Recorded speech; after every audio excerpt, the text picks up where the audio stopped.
Este programa contiene dramatizaciones y material que podría ser perturbador para alguna audiencia. Se recomienda discreción.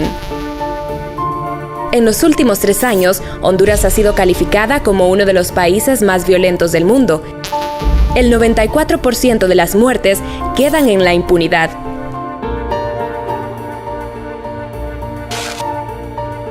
Esto refleja la debilidad en la justicia hondureña. Sin embargo, tarde o temprano todo crimen tiene su castigo.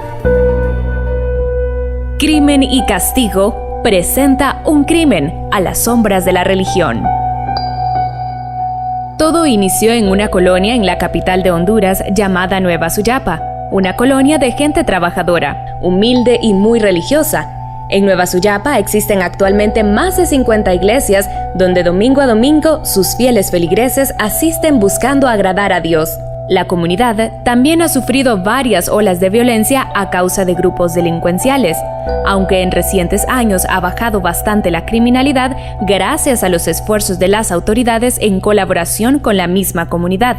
Sin embargo, algo muy temible se acercaba para la joven Cindy Marbella Alemán.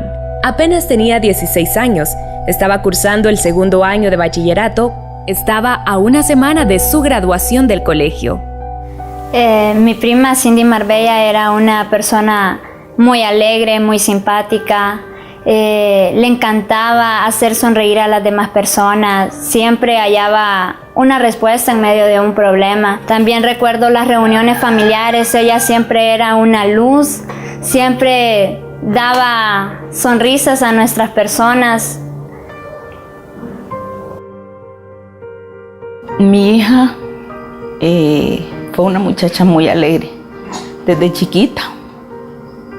Ella era bien introvertida. A ella casi no le gustaba ver televisión, cosas así, de muñequitos y cosas así. Y me encantaba verla. Cindy Marbella siempre fue una niña alegre, con grandes sueños en su mente.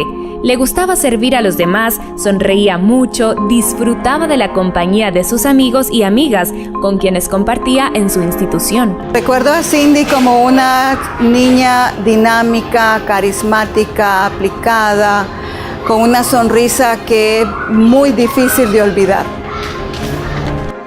Cindy ayudó en las diferentes actividades de la iglesia durante 8 años, ayudando a los hermanos en la fe, orando y manteniendo una comunión muy especial con los líderes de la iglesia. Su amigo, José Manuel Pavón, también servía en la iglesia con goce de ciertos privilegios. Entre ellos, estaba autorizado a mantener las llaves del templo, podía entrar y salir de la iglesia cuando lo requería.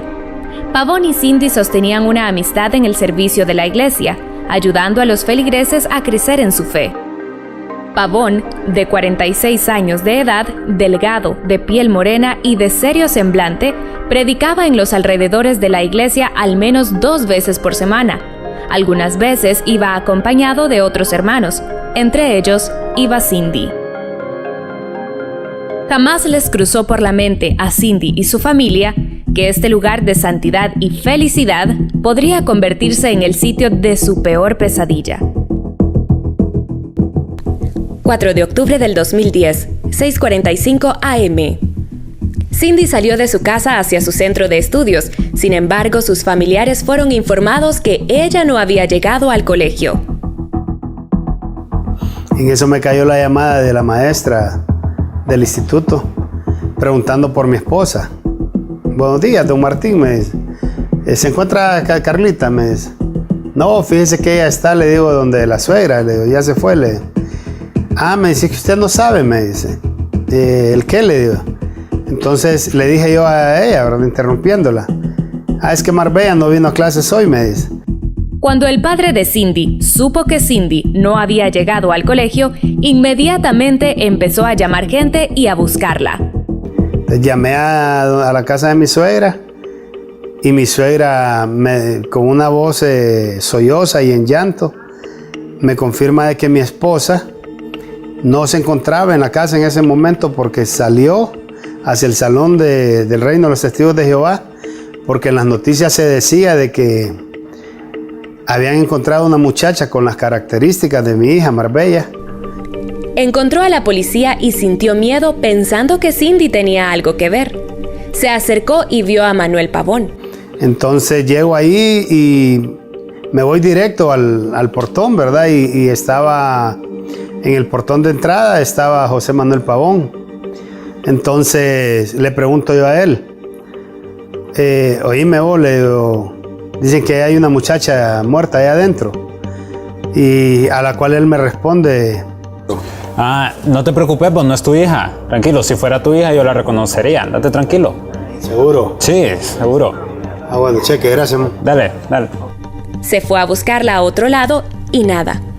Regresó nuevamente a la iglesia y volvió a preguntarle a Manuel Pavón si su hija estaba dentro. Y Pavón le gritó diciendo, ya te dije que no es tu hija. Esta vez no le creyó y decidió preguntarle a un oficial. Oficial, disculpe, fíjese que mi hija se me ha extraviado desde las 7 de la mañana. Y ella ha visto un uniforme verde y camisa blanca y me dicen que la muchacha que está muerta adentro tiene las características de mi hija. Mire, de hecho me interesa buscarla donde ella esté. Solo necesito identificarla, si ella es, si no es ella, yo me voy a buscarla a cualquier lado. Usted sabe cómo está la situación en nuestro país ahorita. Al entrar a la iglesia, fue entonces cuando vio que el cadáver que estaba adentro era el de su pequeña hija. Yo solo vi el volumen de su cuerpo y su imagen y era mi hija. Entonces estuve de frente a José Manuel Pavón y recuerdo las palabras que le dije a él. Solo le dije, varón, le digo yo, ¿por qué me mentiste?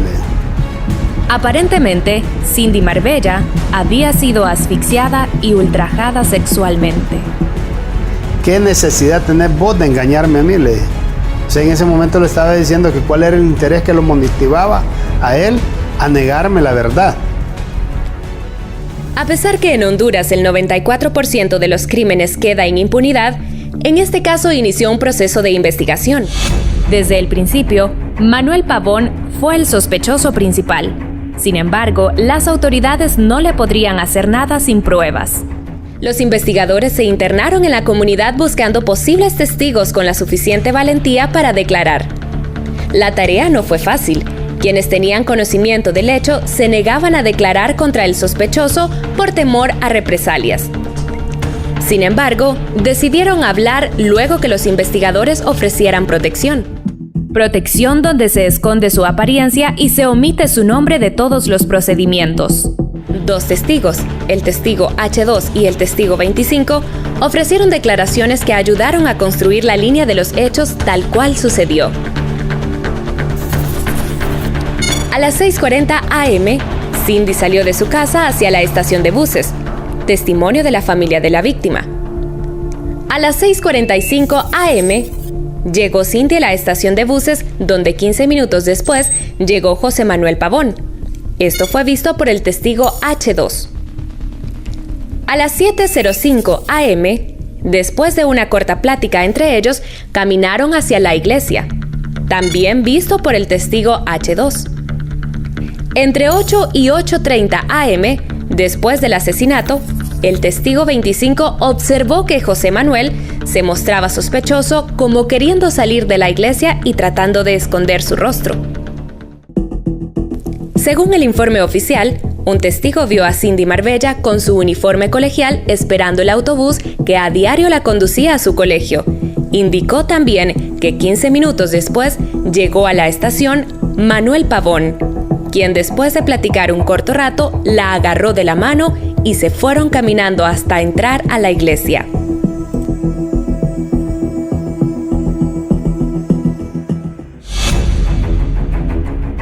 De acuerdo a la declaración de los testigos protegidos, Manuel Pavón manipuló a Cindy para que ella entrara con él a la iglesia muy temprano, el día del hecho.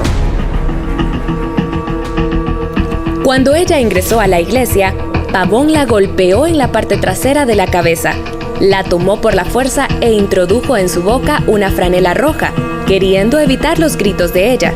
Le presionó la garganta fuertemente y no se percató que Cindy no podía respirar.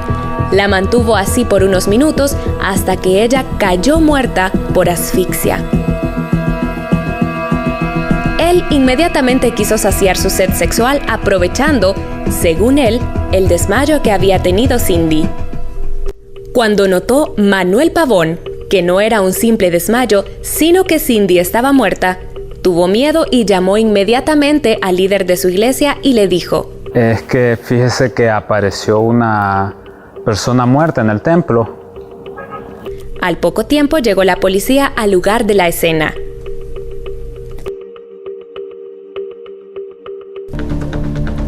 Como en todo caso, siempre es tarea difícil juntar todas las pruebas necesarias para encontrar culpabilidad o inocencia. En este caso particular, las pruebas de ADN practicadas no eran suficientes.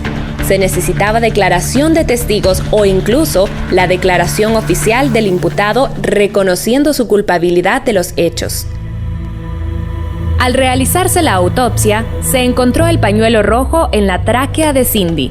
Este pañuelo era un elemento que solo el asesino sabía de su existencia, así como los médicos forenses quienes practicaron la autopsia. Durante el juicio, los testigos protegidos brindaron información indispensable para alcanzar justicia. Estos testigos fueron interrogados por los jueces, también por la fiscalía y el abogado defensor del imputado. El mismo Manuel Pavón pasó a testificar, y en un error cometido durante su declaración, se supo que él era el asesino. Su error fue haber mencionado que él vio el pañuelo rojo dentro de Cindy. Sin embargo, de acuerdo al informe de medicina forense, este no era visible. De este solo tendría conocimiento el asesino. Por los indicios del crimen recabados por el equipo investigador, autopsia realizada a Cindy Marbella, pruebas de ADN y declaración de testigos protegidos, la Sala Quinta del Tribunal de Sentencia de Tegucigalpa condenó al homicida José Manuel Pavón a 17 años de cárcel. A nombre de la República de Honduras, este tribunal encuentra culpable del delito de homicidio en contra de Cindy Marbella Alemán a José Manuel Pavón y lo condena a 17 años de prisión que purgará en la Penitenciaría Nacional. Le voy a decir de que para mí 17 años no es lo suficiente, ¿verdad? Pero sí también me sentí satisfecha saber de que habíamos sacado de circulación a un asesino. Y aunque sean pocos años que le hayan dado, pero sé que Jehová Dios se encargará de lo demás. ¿Por qué, a diferencia de tantos otros casos en Honduras, se logró justicia para el caso de Cindy? ¿Será posible empezar a lograr lo mismo para otros casos, dándole vuelta a la impunidad en Honduras? Cindy Marbella fue asesinada por su compañero en la fe al interior de la casa de Dios, pero gracias a la valentía de testigos que observaron al asesino y al trabajo diligente de la Policía de Investigación y el Ministerio Público, el asesino ahora cumple su castigo en la Penitenciaría Nacional.